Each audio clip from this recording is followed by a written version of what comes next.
Hey everyone, it's Xant here. So, you may not have noticed, but we actually got a new news notification yesterday. I know I didn't until I decided to take a poke into the notifications today to look at whether or not the Gundams from Unseen Assault are being added permanently. But yeah, we have news, and they don't really have a notification for it. You know what's weird? They have a notification for everything else. They have it for your friends, achievements, gift box. They have it for the collections. Yeah, they have notification things everywhere, but for some reason they do not do it for news or notices, which is kind of weird. Anyways, let's talk about what it is. Also, in case you haven't noticed, this is going to be a lot more off script than my other videos. I'm just kind of talking about the new patch. I don't feel like writing a script and doing tons of editing, so I'm going to make it real quick. So, first off, let's talk about the arena being added back in. So if you played the game about 2 weeks ago, we had access to the arena briefly. The arena's one-on-one PvP. They had it disabled for the first week of the game, and they added it in after. So, for like 3 days, we were able to play PvP. It was great. But they realized that when they turned it on, servers started dying. So they turned off the arena for a while they fixed it, and we've been getting compensation every day since. They're bringing it back on the 24th of August. I don't know, they don't tell us when. I'm going to assume it's going to be 8 p.m. PDT, because that's when they normally drop content for the game. Anyways, they do note that the rewards obtainable from the test period are going to be different from the official event period. So the easiest way to look at this arena reopening is it's not the arena. It's like a beta test for the Arena 2.0 where they've made all their changes to hopefully fix the lag, and we're just dipping our feet in and trying it out. So the first part of the patch content here, they're adding variety to Gunpla builds. They say they're going to increase the parameters of Gundam Artemis's Gunpla parts, and then they're going to increase the parameters of the Haro pilot. Haro pilot's the basic white pilot that everyone has most likely, really easy to get your hands on, and the Gundam Artemis is the main character of the story's canonical Gunpla. It's weird that that machine has been so weak up to this point, so it's nice to see them increasing the parameters. Now they say nothing about increasing the base rarity, they just say they're going to increase the parameters. I personally hope they increase the base rarity to blue for the Gundam Artemis, and they increase the Haro to a green, but chances are they're just going to raise the parameter ceiling for the both of them. We'll see when the patch drops. So, they also said they're going to be adding Code Phi's Gunpla parts as rare drop rewards in the hard free missions. Now, the only Gundam I know of that has the Phi name is the Natalie Gundam.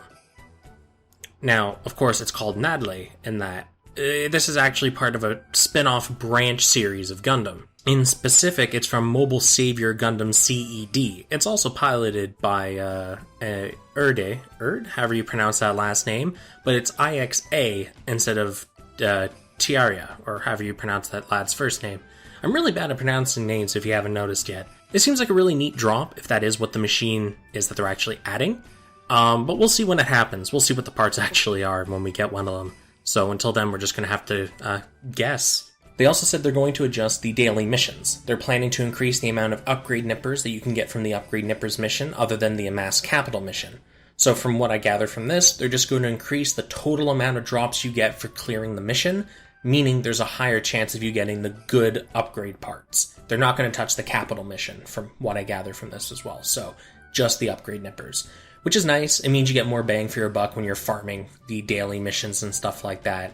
Personally, I wish I could farm those, but I just can't justify it because I have no capital. Every time I start getting the tiniest bit of capital, I immediately just dump all of it into upgrading a new part, and I'm broke. So, I'm pretty much permanently broke. Now, they also say they're going to adjust various UI elements. That means on here, they say that they're making the multiplier for event missions. So if you have a part that has the multiplier 5x, 7x, 2x, whatever, there's going to be a bit added to the UI showing that. Which is nice in case you're like me and you forget to equip the part you just rolled in the gacha and you screw yourself over. Don't do that. It's dumb. And they're also changing where you're led to after tapping on the beginner's guide. Not really sure what they mean by that.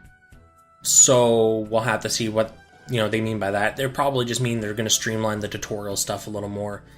And then the last one there, fixing the issue with poor responses to long taps on some devices. I haven't run into this issue. No one I know has run into this issue. From what I understand reading this, it seems to be that if you long tap on stuff, some devices, doesn't work as intended. Maybe there's just a long lag, maybe it doesn't go through, who knows. They say they're fixing it. Awesome. Now, they have a whole bunch of errors that they're fixing as well with this patch. So when conducting a data transfer under certain circumstances, you can get a prior save than what you have at the time. So that's kind of weird for me, because most games that I understand the workings of anyways, especially online games, MMO style, when you do something, data is saved to a database, and you're not telling the database, hey, this is the new value. You're telling the database, this is what I have done, and the other side handles all the stuff to make sure it's valid, and then it saves it to the database. And that's to prevent players from, cheating and things like that. What I'm reading from this is it seems to be the player side has the most recent updated version of your player profile data, and you send it to the server at intervals. And if for whatever reason you haven't been able to send that packet to the database for a while, and it doesn't have the most recent version, you get an older version from the database instead. I really hope that's not how it works, because that is a terrifying thought to think of, because that means this game is extremely exploitable if people know what they're doing. Don't do this. Please don't be like that. Another one, downloaded data on iOS versions are saved on iCloud backup locations.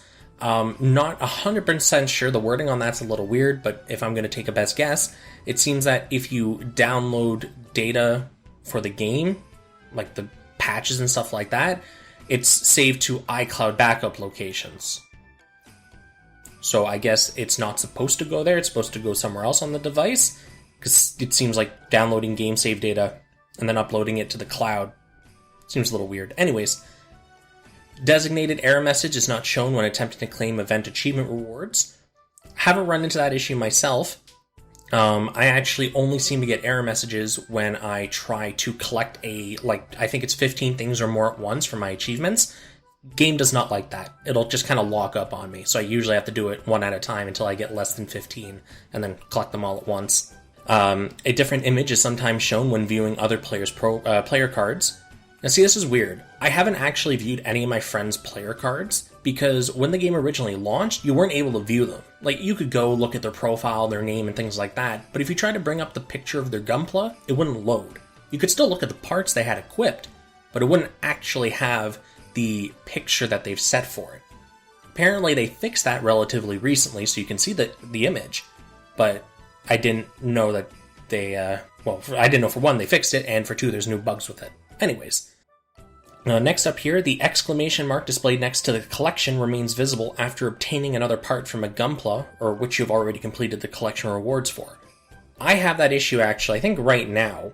If I go to my collection, yeah, it'll show the red exclamation mark, and it'll show, on here for example, but there's nothing to collect, right? There's nothing here. There's no actual notification information. If I go to the all thing here, and, there's no download for anything. There's nothing. Also, I don't know if you've noticed this, but I have calibration issues on my device very rarely. I'll boot the game. For example, I'm tapping on the mission text box, like right on it, and you can see where my finger's tapping instead. So, just slight calibration issues and stuff like that when I'm, you can actually, I think you can hear me macking on my phone here as I'm tapping it viciously. Anyways, so that's a bug I think needs to get addressed, because calibration issues are really bad in a game like this where you need your touch input to actually do stuff. So I think that should be on the top list of things that has to get fixed, personally anyways. No bias, I swear. Another one is the EN completely recovered notifications displaying when your EN isn't fully restored. Okay, so the original video I made for Gunpla Warfare, the script for it, I actually had a section talking specifically about how I was annoyed by that notification. I ended up cutting it out though, because it just seemed like a weird complaint when there was a toggle in the settings to just turn that off, so it's not a big deal. But I did have that issue. If I were to just kind of throw out a guess, whenever you used energy, it would set a new timer for your phone notification to go, hey, when this time hits, it means their energy is full. The problem was, they never deleted previous instances of this. So it would just keep adding new notifications over and over and over. And then later on, you would just get bombarded by them because they all, fired one after another. So that'd be my guess as to why that happened, why that bug existed. They seem to have addressed it, which is nice. I'm probably going to turn it back on if it is fixed, because I hate remembering with the 3 to 4 games I play what my energy level is in all of them, stamina, whatever. So that's nice. Good fix. Another one here, when claiming rewards from event mission completions, there's sometimes a connection error, and there's a message claiming your box limit is reached pops up. So, the only time I've gotten the box limit problem is when I do actually have a full box, usually right after I finish rolling friend gacha, things like that. But yeah, so that seems like a pretty healthy list of fixes that they've added in. There's a couple of other things I think they probably should fix, like I said, one of them being the calibration, another one adding a red exclamation mark to the notices when they add a new notice. Please be nice so I know when news is announced. Anyways, if you follow their Twitter, if you follow their Facebook, if you're on the subreddit, the Discord, you've probably seen this news announcement, you've probably read it all already. But unfortunately, not everyone does that. Some people just play the game casually and stuff, so they may not know this exists. So, yeah. I really hope that they do fix a couple, those 2 issues I brought up, calibration and the notification thing at some point. That's all the information for this. There doesn't really seem to be anything else of importance in this notification that they've pushed out. It's nice that they're keeping on the ball with updating and bug fixing and things like that. I am sad that the arena was shut down for a long period of time, but you know what, at least it's coming back and we're going to be able to play it again, because the arena was actually a lot of fun. And it was nice, especially with the rewards, right? You had the Haro chips and stuff like that for just playing. Anyways, I'll wrap up the video here. If you have any questions, if you have a specific topic you want me to cover for the game, whatever, leave a comment. I do actually respond to pretty much every comment that's left, if I can. So if you do have just a general question, fire it off. If I don't think it needs a video of its own, I'll just answer you. Like the video, it helps more people see it and it gets it around. And subscribe if you want to see more content for Gunpla and other games and stuff like that. Peace out. See you in the next video.